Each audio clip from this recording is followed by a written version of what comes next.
Saudara Agung Budi Tri Prasetyo yang akan segera membawai materi pada siang hari ini. Saya akan sampaikan beberapa kurikulum vitae dari beliau.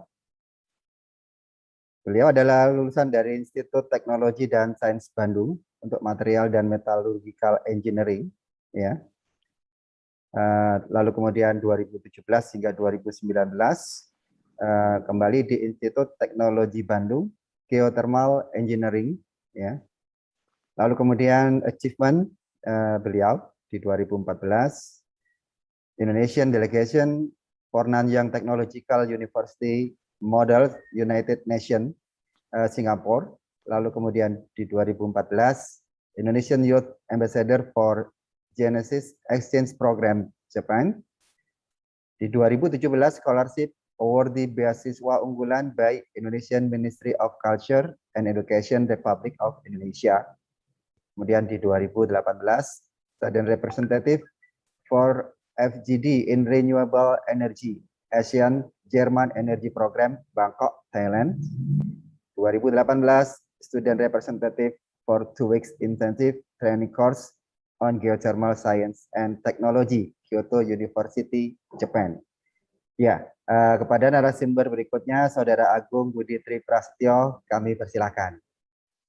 Baik, Assalamualaikum warahmatullahi wabarakatuh. Waalaikumsalam warahmatullahi wabarakatuh. Pertama-tama saya ucapkan terima kasih kepada panitia yang telah mengadakan acara ini, acara International Martyrology Artifact yang pertama di dunia. Ini juga pengalaman pertama bagi saya, Pak. Saya di sini nanti akan presentasikan mengenai, bisa sharing screen-nya dari saya atau dari panitia Pak untuk presentasi? Monggo langsung, silakan Mas. Baik, Pak. Silakan.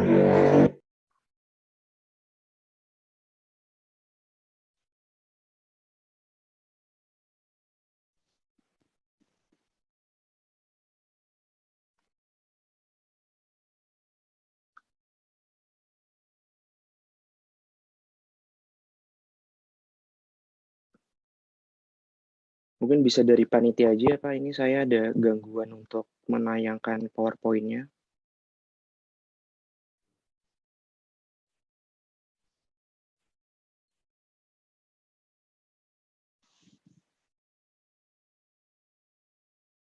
Mas Iwan atau Mas Aldi pegang PowerPoint-nya Mas Agung. Sudah. Sudah ya, Pak? Coba, enggak, maksudnya saya tanya Mas Iwan atau Mas Aldi pegang PowerPoint-nya. Kalau kita siapkan sebentar, Mas Ari. Nah, kalau enggak bisa Mas Agung kirim dulu sebentar. Baik, Pak. Ke Mas Iwan. Saya kasih nomornya mungkin ya.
Ampun ya, Mas Agung, sudah saya kirim. Udah, ini saya forward ke Pak Iwan ya, Pak. Oh, sudah Mas Iwan. Di sharing ya. Monggo Mas Iwan. Baik, kita siapkan.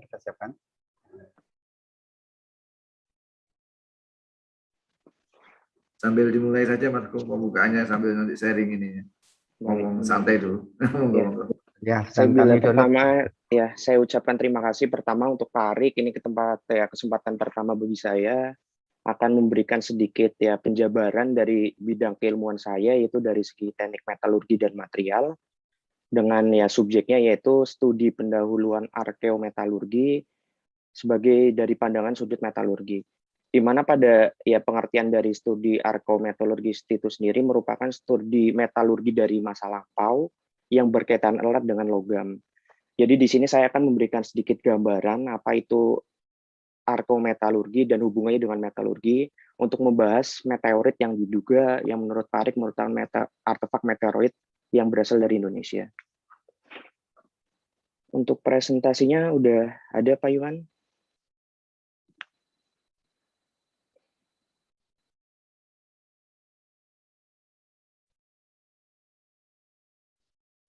Sejenak lagi ya. Ini saya udah bisa share belum Pak? Ini baru jadi nih. Bisa. Oh bisa, baik. Baik, saya share sendiri aja ya Pak. Baik, monggo Mas Agung, monggo. Baik, jadi pada kesempatan kali ini di acara International Meteorite Artifact Exhibition and Webinar, saya Agung Budi Triparsetyo akan membahas mengenai studi pendahuluan arkeometalurgi dalam disiplin ilmu metalurgi. Pada agenda presentasi kali ini yaitu saya akan membahas latar belakang kenapa studi pendahuluan ini penting untuk dilakukan, kaitannya dengan artefak meteorit yang telah ditemukan. Kemudian akan saya tinjau lagi dengan ya daftar pustaka atau literatur yang dapat berkaitan untuk mendukung dari hipotesis apa yang telah dikemukakan di latar belakang. Kemudian dari tujuan studi tersebut, tujuannya yaitu untuk mengetahui gambaran secara umum dari artefak meteorit yang ada di Indonesia, kemudian dihubungkan dengan tinjauan pustaka, dan kemudian dapat diberikan kesimpulan apa yang harus dilakukan, kemudian saran-saran yang dapat dilakukan untuk tahap selanjutnya. Untuk yang pertama yaitu saya akan menjelaskan mengenai sejarah penggunaan logam yang ada di dunia, di mana di sini dapat kita lihat di slide, ini merupakan sejarah penggunaan logam yang ada di dunia, berdasarkan penelitian yang dilakukan oleh Pak Johnson dan Francis di tahun 1980, di mana fase arkeometalurgis itu dibagi menjadi beberapa tahapan. Yang pertama yaitu tahapan dari penggunaan dari copper murni yang ditemukan pada tahun 6000 sebelum Masehi, di mana ini ditemukan di daerah Sungai Lembah Sungai Nil dan di daerah Mohenjo-daro. Pada temuan yang kali ini merupakan salah satu temuan awal di mana pada manusia pada saat itu belum melakukan penambangan. Mereka menemukan logam hanya di permukaan saja, kemudian mereka melakukan penempaan untuk menjadi suatu bentuk yang diinginkan, di mana pada tahapan yang pertama dari penggunaan penggunaan dari tembaga ini merupakan langkah lanjutan dari teknologi batu dari zaman sebelumnya. Kemudian dari tahun 6000 sebelum Masehi ini juga terdapat temuan meteorit juga, Pak, berdasarkan fase dari steroid arkometalurgisnya, di mana ya artefak meteorit ini kemudian nanti akan dijadikan sebagai acuan apakah artefak yang ditemukan di Indonesia itu memiliki karakteristik sama dari segi komposisi dan struktur mikronya yang akan dibahas di tahapan selanjutnya. Kemudian sekarang seiring dengan perkembangan zaman, yaitu yang masuk fase kedua, yaitu mulai adanya penggunaan perunggu, umur zaman perunggu, di mana pada tahap atau era ini, yaitu penggunaan teknologi dan ilmu pengetahuan itu sedikit lebih rumit, karena di sini mereka sudah menggabungkan sudah menemukan makna dari peleburan, mereka dapat menggum logam dari bijinya. Kemudian mereka juga mengetahui cara menggunakan tanur yang benar, di mana kita ketahui bahwa titik didih dari si koper itu sendiri yaitu sebesar 1083 derajat Celcius. Jadi pada zaman itu menunjukkan bahwa ya orang pada zaman itu sudah mengetahui teknologi peleburan, kemudian dengan temperatur yang tinggi mereka dapat melakukan peleburan si kuningan, dan mereka juga sudah mulai sedikit demi sedikit untuk mengetahui apa itu komposisi atau pencampuran logam lebih dari satu unsur. Sedangkan di Indonesia sendiri fase pada zaman peleburan itu sendiri dapat diketahui beberapa temuan yang telah ditemukan, yaitu pertama dari Moko, kemudian Nekara, kemudian ada beberapa dari kapak perunggu dan beberapa bejana perunggu. Kemudian pada era selanjutnya, yaitu yang paling penting, yaitu mereka mengetahui penggabungan logam lebih dari satu unsur. Di mana pada zaman pencampuran logam tersebut, mereka menggabungkan antara tembaga, kemudian timah, dan logam berat atau PB, pelumbung, dan seng, di mana mereka menciptakan suatu benda atau logam yang namanya perunggu. Di mana pada zaman selanjutnya perunggu tersebut merupakan suatu era dari fase arkeometalurgis yang menjadi titik acuan perkembangan ilmu metalurgi pada tahap selanjutnya. Di mana pada fase arkeometalurgis pencampuran dari lebih dari satu unsur tersebut mengindikasikan bahwa pada zaman tersebut nenek moyang kita sudah mengetahui bahwa apabila copper ditambahkan dengan timah, di mana timah sendiri itu dapat menurunkan titik leburnya dari si copper, kemudian ditambah lagi dengan timbal PB, itu mereka dapat digunakan untuk meningkatkan flowability atau kemampuan alir apabila suatu logam itu dicetak. Ini merupakan sesuatu ilmu yang sangat kita harus akuin bahwa nenek moyang kita pada zaman dahulu sudah memikirkan hal tersebut, Pak. Kemudian dengan seiring berkembangnya zaman, kemudian zaman besi, di sini kita ketahui pada zaman Yunani dan Roman ditemukan ya koin, zaman koin tersebut yaitu awal dari 1000 sebelum Masehi. Kemudian melaju ke tahap selanjutnya itu di tahun 2000-an, di mana di sini kita mengetahui apa itu stainless steel atau baja tahan karat, besi tahan karat, dan kita menemukan beberapa teknologi yang telah disampaikan pada webinar sebelumnya ya Pak, yaitu dari Profesor Nurul, yaitu ya teknologi nano, kemudian beberapa kemajuan dari ilmu metalurgi yang ada di sekarang ini. Sesuatu hal yang sangat penting di sini itu yang ya saya jujur ini tertarik sekali Pak Arik. Ini juga saya dapat gambar untuk artefak meteorit yang diduga meteorit ini dari Indonesia ini saya dapatkan dokumentasinya dari Pak Arik, di mana ini ditemukannya artefak yang diduga meteorit di Indonesia ini mendisikan bukti penting peninggalan peradaban masa lalu. Di mana apabila kita lihat dari dimensi pertama dari 3 foto yang dapat dilihat di slide berikut, dari foto pertama ini dari dimensinya sendiri ini ya udah di luar, apabila orang sekarang memegang itu ya di luar ibaratnya tidak proporsional ya Pak. Ibaratnya ukurannya ya panjangnya bisa lebih dari 2 meter, kemudian dengan bobot lebih dari 20 kg. Kemudian dari bentuk paling 5 menit. Iya Pak, ini saya juga kaget Pak bisa sebesar ini Pak. Kemudian juga dari yang gambar selanjutnya ini yang di tengah dapat kita lihat sendiri, ini dari segi bentuk visual, kemudian ini visualnya juga kita lihat sendiri ini untuk tiga artefak meteorit ini juga bisa kita lihat secara visual ini bentuknya utuh. Hanya ada beberapa ya ke arah di permukaan logam, maksudnya ada beberapa perubahan warna. Tapi kalau dari segi bentuknya ini bentuk utuh. Kemudian dari usia ini diduga ya dari ratusan atau bahkan ribuan tahun. Yang ini nanti kita akan bahas di tinjauan pustaka, bagaimana cara mengetahui umur dari suatu logam atau artefak dari meteorit itu sendiri. Kemudian yang paling penting apabila kita ingin mengetahui apakah artefak meteorit tersebut dikatakan mengandung metal meteorit itu sendiri, yaitu kita harus melakukan yang namanya pengujian dan karakterisasi, di mana ini merupakan suatu kolaborasi yang akan dilakukan dengan pendidikan dan industri ya Pak Arik. Untuk tahapan selanjutnya itu melakukan kolaborasi riset, di mana kita akan mengidentifikasi dari bidang ilmu keahlian metalurgi dan material, terutama yaitu karakterisasi material, untuk mengetahui yang pertama dari komponen, kemudian unsur-unsur, umur, dan kaitannya itu akan membentuk suatu cerita atau alur di mana kita akan mengungkap sejarah dari asal mula artefak meteorit itu sendiri. Kemudian pada gambaran tujuan umum, tujuan dari dilakukannya studi kali ini yaitu ingin memberikan gambaran umum dari studi panduhulan ilmu metalurgi, di mana di sini objeknya yaitu artefak meteorit yang ada di Indonesia, yaitu akan saya tinjau dari berbagai sudut pandang keahlian ilmu bidang metalurgi dan material. Ini juga untuk beberapa fotonya saya dapatkan dari panitia GFC dan Pak Arik, di mana dari apabila di visual juga ini bentuknya masih utuh. Dan saya jujur belum pernah memegang sebelumnya, Pak. Moga-moga nanti saya diberi kesempatan, Pak, untuk melihat secara langsung artefak meteorit itu bagaimana, dan secara menyentuh secara langsung, Pak. Saya juga itu keinginan saya sekali, Pak. Ibaratnya saya benar-benar ya ingin tahu, Pak. Ingin menyentuh dan juga ingin mengetahui secara langsung. Wajib megang, Mas Agung. Iya, Pak. Saya bakal mau, Pak. Moga-moga setelah acara presentasi ini nanti diagendakan selanjutnya, Pak. Kemudian tinjauan pustaka yaitu apa yang biasa dilakukan seorang ya metalurgis dan materialis untuk menganalisis temuan artefak meteorit. Yang pertama yaitu dilakukan suatu pengujian, Pak, di mana pengujian pada bidang metalurgi sebenarnya dibagi menjadi 2 jenis. Yang pertama yaitu pengujian merusak dan pengujian tidak merusak. Pengujian merusak sendiri yaitu kita ya melakukan pemotongan sampel dari material yang akan kita teliti, kemudian kita lakukan analisis.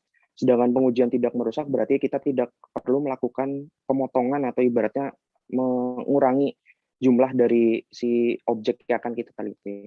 Di mana yang pertama yaitu yang bisa dilakukan yaitu analisis metalografi, di mana analisis metalografi ini sendiri fungsinya itu digunakan untuk mengetahui mikrostruktur dari logam itu sendiri. Dari informasi mikrostruktur itu sendiri, apabila kita lakukan ya suatu namanya analisis metalografi, akan didapatkan berbagai macam informasi yang dapat dikemas untuk membuat suatu cerita dari asal mula atau awal terbentuknya material artefak meteorit itu sendiri. Untuk tahapan analisis metalografi yang pertama yaitu dilakukan pemotongan sampel, Pak. Ini kalau misalnya semisal nanti sampelnya dipotong, ini bagaimana, Pak Arik? Ini sudah diminta oleh Batan pada saat itu sudah dilakukan, Mas. Tapi kembali lagi mengatakan mereka batas maksimum dengan teknologi nuklir yang kita miliki hanya sampai dengan 100 tahun. Jadi berapapun usianya akan mentok di 100 tahun. Itu makanya kita disarankan untuk baik, Pak. pihak luar. Makasih, Mas Agung. Iya, baik Pak. Untuk pemotongan sampel itu sendiri sebenarnya ini berkaitan dengan ya kekerasan suatu material, di mana apabila kita memotong kan intinya ya kita melakukan ya intinya material yang dipotong harus lebih lunak dari material untuk memotong.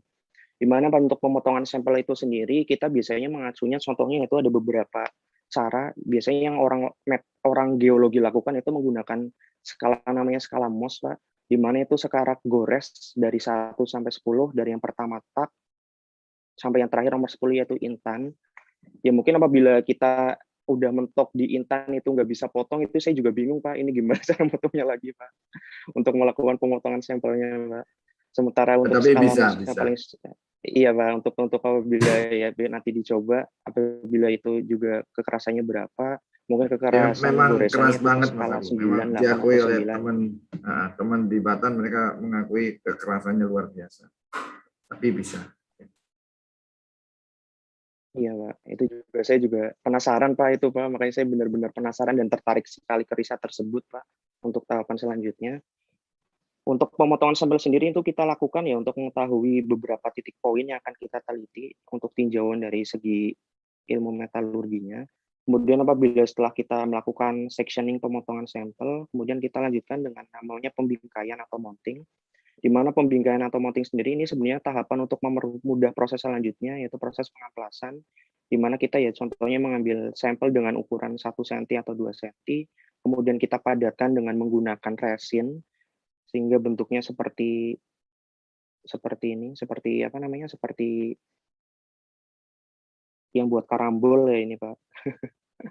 Kemudian selanjutnya dilakukan untuk proses pengamplasan. Pengamplasan ini juga dilakukan dengan menggunakan kertas amplas dan juga kita tahu sendiri ini menggunakan air karena karena efek apabila temperaturnya tinggi kemudian ada gesekan itu akan merubah si struktur mikronya si material tersebut sehingga dalam proses pengamplasan dan pemotongan kita juga menggunakan air untuk menjaga temperaturnya lebih stabil. Untuk pengamplasannya sendiri yaitu digunakan untuk meratakan spesimen dan juga untuk membuat permukaannya menjadi lebih halus. Setelah dilakukan pengamplasan dan pemolesan, kemudian tahap selanjutnya dilakukan pengecaan, di mana pengecaan ini sendiri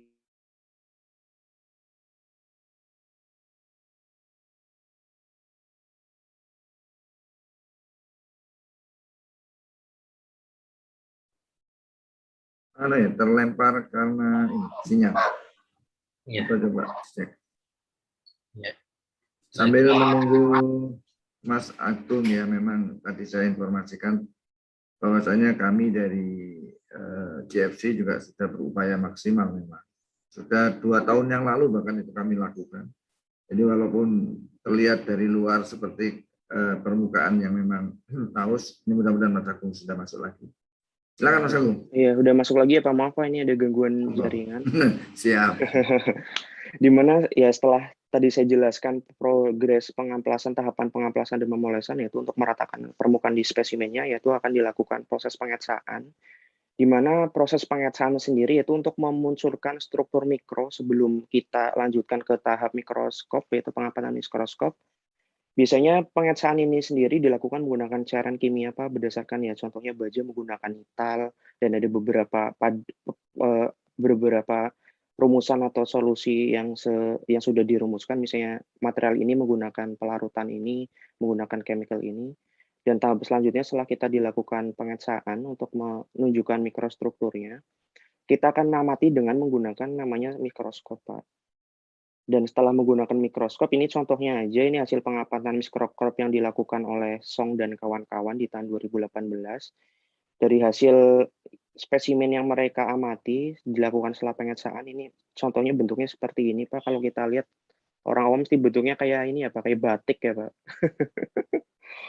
Bentuknya ada pola-polanya, di mana di sini ada yang warnanya kuning, kekuningan, kecoklatan, biru. Ini merupakan ya batas butir. Kemudian apabila kita zoom lagi, ini kebetulan mikroskop yang digunakan yaitu mikroskop elektron, pas scanning elektron mikroskop, di mana perbesarannya juga bisa menggunakan skala ya sampai 5 mikrometer. Kita ketahui di sini bahwa dari informasi yang kita lakukan analisis metalografi, kita dapat mengetahui seenggaknya 4 informasi, Bapak Ibu sekalian. Informasi yang pertama didapatkan yaitu kita dapat memprediksi kekerasan. Di mana kekerasan itu yang ada kaitannya dengan butiran, Pak. Di mana batas butir yang kita lihat di sini ada yang warna coklat, ada yang kebiruan, ini namanya butiran. Di mana apabila butirannya itu besar dan seragam, berarti itu menunjukkan ya suatu materialnya bersifatnya ulet. Kemudian apabila butirannya kecil dan tidak seragam, misalnya kecil-kecil, dan kecil-kecil, itu menunjukkan bahwa material tersebut itu lebih keras dan kuat gitu, Pak. Kemudian yang kedua yaitu informasi yang dapat didapatkan atau dapat disimpan dari analisis metalografi ini juga yang kedua yaitu kita dapat mengetahui apa itu ketangguhan, yaitu ketahanan suatu material untuk menyerap suatu energi. Ini juga dapat kita ketahui dari batas butir yang ada di suatu spesimen setelah dilakukan analisis metalografi, bisa dilihat dari fase-fase yang hadir, kemudian fase-fase contohnya dari ferrit, martensite itu nanti ada hubungannya dengan ketangguhan. Kemudian yang ketiga yaitu ketahanan suatu logam terhadap suatu proses degradasi, Pak. Ini yang tadi sangat menarik, Pak. Maksudnya dapat kita lihat dari visual aja itu layarnya beribu-ribu lapis ibaratnya ya, Pak. Nanti apabila kita lihat dari segi metalografi juga itu bisa menjadi lebih jelas, Pak. Itu lapisan-lapisannya apa aja, kemudian dari fase-fase apa yang hadir itu nanti bisa diketahui dan kaitannya untuk menganalisis ya sifat mekanik dari artefak yang diduga meteorit tersebut. Kemudian yang terakhir yaitu kita juga dapat menganalisis kerusakan yang muncul pada permukaan, Pak. Untuk keterbatasan dari penglihatan menggunakan mata kan kita tidak tahu misalnya itu contohnya ada cacat dalam bentuk titik, garis, void atau ruang di mana itu membutuhkan analisis ya mikroskop untuk mengetahui apakah di titik tersebut itu terdapat cacat atau tidak. Biasanya yang paling umum biasanya untuk benda-benda yang udah lama ditemukan yaitu biasanya ada beberapa crack atau void yang biasanya ditemukan di spesimen atau artefak yang akan diteliti. Kemudian analisis yang kedua yang disarankan atau misalnya yang bisa dilakukan oleh seorang arkeometalurgi yaitu menganalisis komposisi unsur, Pak. Di mana ini contoh yang saya tampilkan di sini ini menggunakan portable X-ray fluorescent, yaitu kita tidak perlu melakukan pemotongan dari sampel, di mana pada tahapan ini kita hanya mengamplas permukaan dari spesimen yaitu untuk menghilangkan karat-karat yang mungkin muncul di permukaan. Kemudian setelah kita hilangkan atau reduksi karatnya, kita baru tembakan dengan menggunakan alat X-ray fluorescent portable tersebut.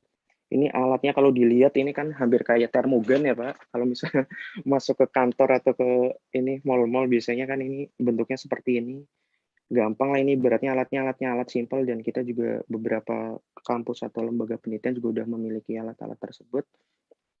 Di mana informasi yang dapat diperoleh dari analisis komposisi unsur tersebut ini dapat saya beberapa sumber dari artefak perunggu situs pasir angin yang ada di Bogor yang dilakukan penelitian oleh Ibu Sudarti pada tahun 99.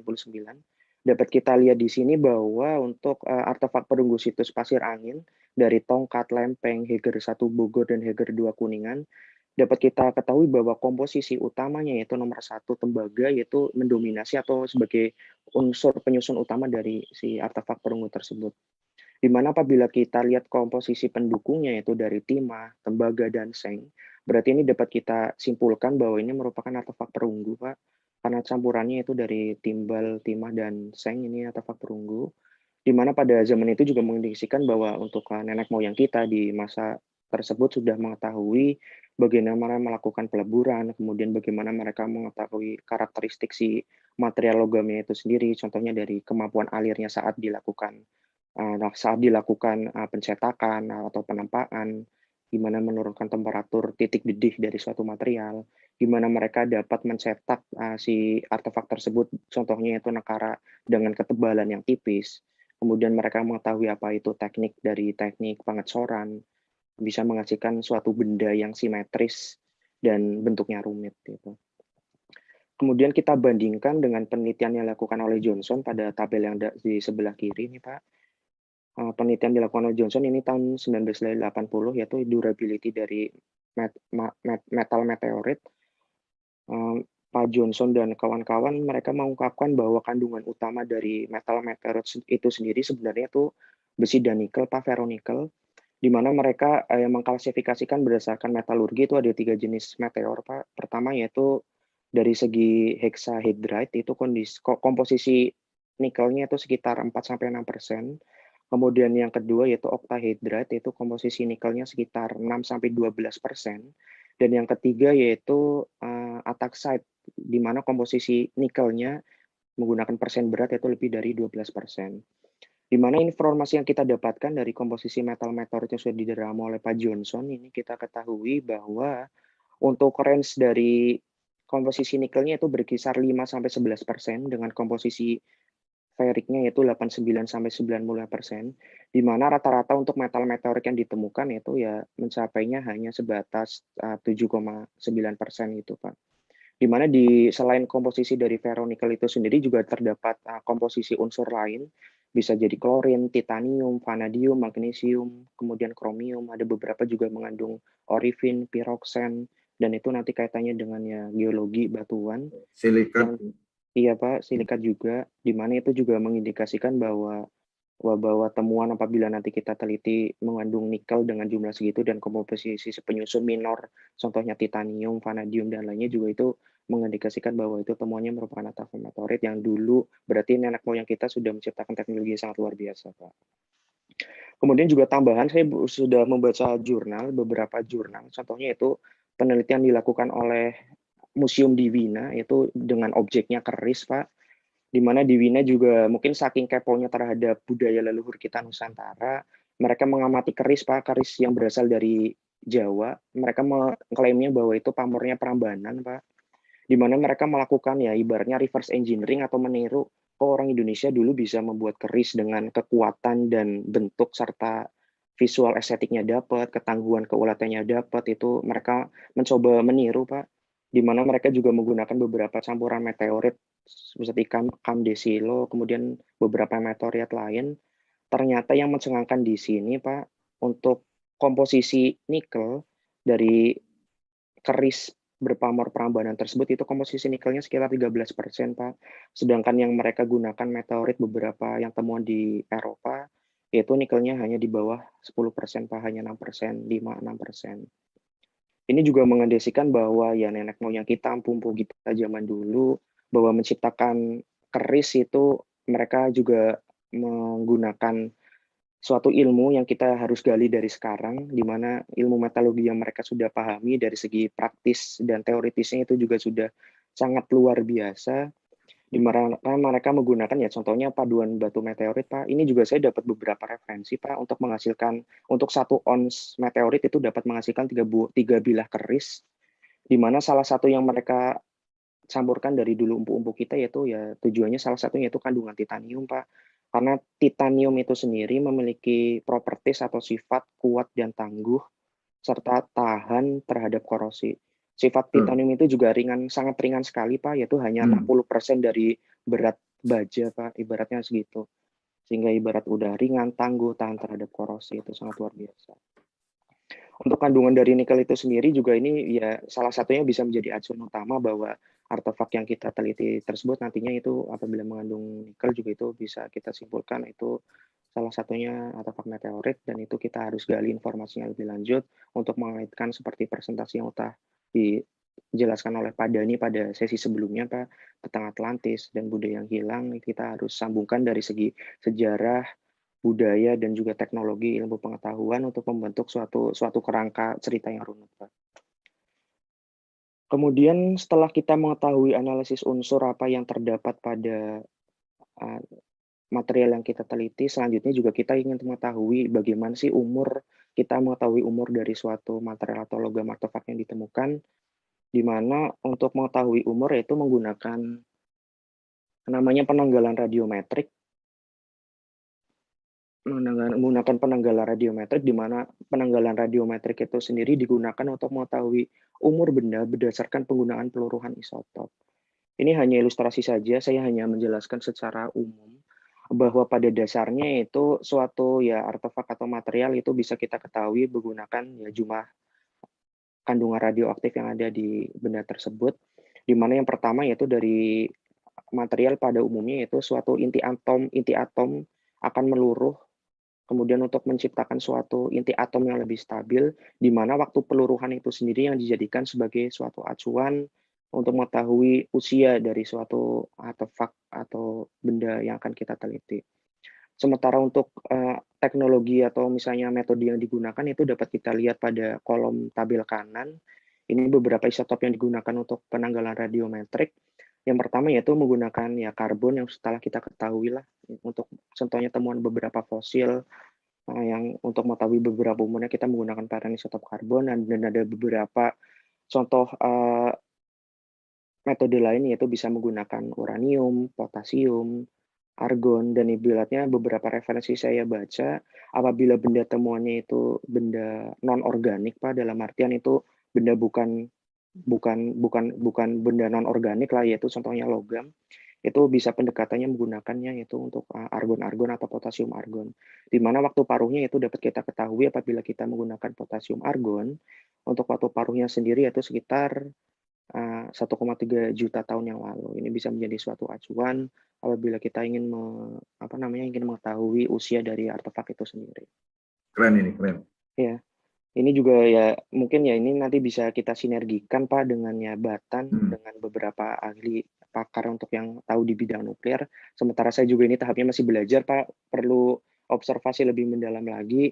Semoga ya dengan beberapa tadi metode yang digunakan dari metalografi, kita mengetahui dari struktur mikronya, kemudian kita tahu dari mechanical properties-nya si artefak, kemudian kita kombinasikan dengan komposisi unsur, yaitu kita menggunakan pengujian tidak merusak, kita mengetahui bagaimana chemical properties atau sifat kimia dari suatu artefak tersebut, dan kita kombinasikan dengan menggunakan penanggalan radiometrik, kita ingin tahu berapa usia dari artefak, ini merupakan bisa menjadi acuan suatu studi pendahuluan, Pak, langkah dan niat baik kita untuk mengetahui ya inputnya informasi detail apa yang bakal kita dapatkan dari beberapa peninggalan artefak meteorit tersebut. Baik Mas Agung, karena kita memang karena melibatkan nanti BRIN ya, Badan Riset dan Inovasi Nasional, di dalamnya ada LIPI, ada Batan dan lain-lain, itu pasti akan keren sekali. Iya Pak, ya, keren. Ini juga Pak, ini juga sangat menarik sekali sih Pak. Karena juga kita di universitas jujur Pak, biasanya kita didorong ya suatu melakukan inovasi atau invention, temuan baru. Sementara kita lupa loh Pak, ternyata kita pada nenek moyang kita zaman dulu teknologinya udah sebegitu canggih loh Pak. Dan itu yang ibaratnya belum diungkap Pak, makanya Mas Agung, ini buat disertasinya Mas Agung tuh, bidang teknik, banyak sudah ada loh, keren kan? Orang pertama nanti masih muda tapi bisa mengungkap sejarah leluhur, keren ya. Kita support. Lanjut Mas. Ya, semoga ini titik baik untuk semuanya Pak. Sehingga dari kesimpulan dari beberapa uraian yang telah saya simpulkan itu dapat disimpulkan bahwa karakterisasi metalografi, kemudian karakterisasi unsur nyawa, dan kita lakukan analisis penanggalan radiometrik dapat digunakan sebagai ya salah satu studi pendahuluan atau awal terhadap subjek arkeometalurgi berupa temuan artefak yang diduga meteorit di Indonesia untuk mengungkap beberapa ya cerita kemudian benang merah antara masa lalu dan masa sekarang yang dapat kita kembangkan menjadi suatu cerita yang rantut dan bisa kita tiru untuk kehidupan selanjutnya, yaitu menciptakan suatu alat yang canggih dan dari sudut pandang metalurgi. Ini juga beberapa contoh gambar yang saya dapatkan dari dokumentasi Pak Arik juga, di mana kalau kita lihat secara visual ini juga pasti ini bentuknya dengan cara teknik pengecoran, Pak, karena bentuknya yang sangat simetris. Kemudian juga dari ada details-details ornamen yang ibaratnya ini rumit. Dan ini bukan sembarangan asal kayak tempat-tempat jadi tunggal, Pak. Ini mesti ada pertimbangan dari segi ilmu pengetahuan yang dikala itu sudah sangat maju, ditambah dengan skill kemampuan juga udah mumpuni, sehingga pada saat itu dapat menciptakan suatu peninggalan yang seperti dapat kita lihat pada gambar tersebut. Mungkin tambahan sedikit Mas Agung, Iya, supaya Pak. teman-teman tahu, kalau dilihat di foto kan seperti biasa begini ya. Iya, Tetapi realitasnya ini nggak akan bertahan dari 2 menit ya. Nggak kuat saking beratnya, padahal kan gambarnya sederhana. Tapi Iya, Pak. faktanya memang betul-betul berat. Berat ya, Pak. Dari Makanya dimensinya. Mas Agung nanti harus merasakan Iya, sendiri. Pak. Oke, Bakal, Pak. makasih. Siap, Pak. Iya, Pak. Saya juga sebelum saya tutup dari presentasi saya juga teringat cerita dari nenek-nenek kakek saya dulu waktu saya masih kecil, yaitu perintah Sunan Bonang, di mana budaya kita, yaitu budaya Nusantara, yaitu salah satunya budaya pitutur, yaitu tidak mengacu pada tulisan, di mana budaya Nusantara itu selalu berceritalah dari generasi tua ke generasi muda dan seterusnya, di mana pada saat itu Sunan Bonang telah memberikan titah atau perintah apati geni atau perintah mematikan api, di mana perintah mematikan api itu sendiri kita ketahui bahwa api itu sangat dekat hubungannya dengan logam, di mana logam yang ada di Indonesia yaitu peninggalannya dari berupa alat musik, ada gamelan. Gamelan nggak hanya ditemukan di Jawa, tapi ada di Nias, di Sulawesi. Kemudian juga beberapa peninggalan lainnya seperti keris, itu sangat kaitannya dengan logam. Tetapi Sunan Bonang pada awal abad 15 atau sekitar tahun 1470 memerintahkan suatu perintah apati geni atau mematikan api, di mana pada saat itu ya Belanda udah bakal menguasai menguasai Nusantara secara keseluruhannya. Di mana Sunan Bonang percaya bahwa Belanda datang ke Indonesia itu tidak hanya akan mengambil suatu rempah saja, tetapi budaya metal yang mereka akan ambil dari kita. Di mana pada saat itu Sunan Bonang memerintahkan untuk melakukan suatu apa yang diperintahkan apate gini atau mematikan api. Dan yang titah yang kedua yaitu Sunan Bonang bilang bahwa nanti di generasi 17 setelah dirinya yaitu tinitah sabdu sumuruping geni atau menyalakan api, di mana saat ini adalah zaman keturunan ke-17 dari Terah Kasunanan yang mengandisikan bahwa sekarang ini berarti ya udah saatnya generasi kita, generasi muda, saatnya kita ya mempelajari lebih dalam, dan dari Sunan Bonang sendiri juga udah memerintahkan apa itu sumuruping geni atau menyalakan api, di mana di usia Indonesia yang sudah 76 tahun sekarang ini bisa menjadi slogan Indonesia tumbuh serta Indonesia bangkit. Tangguh. Ya, Indonesia tangguh dan Indonesia tumbuh menjadi titik awal suatu acuan kita bersama, Pak. Masa ini juga PR bukan untuk individu, Pak, tapi ini PR buat ya kita semua, Pak. Kita harus mensinergikan dari berbagai macam aspek untuk mencapai suatu capaian tujuan di depan itu ya kita mensinergikan untuk menjadi sesuatu yang ibaratnya memiliki nilai dan kualitas yang kita dapat tunjukkan ke dunia luar dan kita semakin ya paham arti sejarah apa yang telah kita lalui. Demikian presentasi yang dapat kami sampaikan. Untuk selanjutnya saya akan serahkan ke moderator. Terima kasih. Wassalamualaikum warahmatullahi wabarakatuh.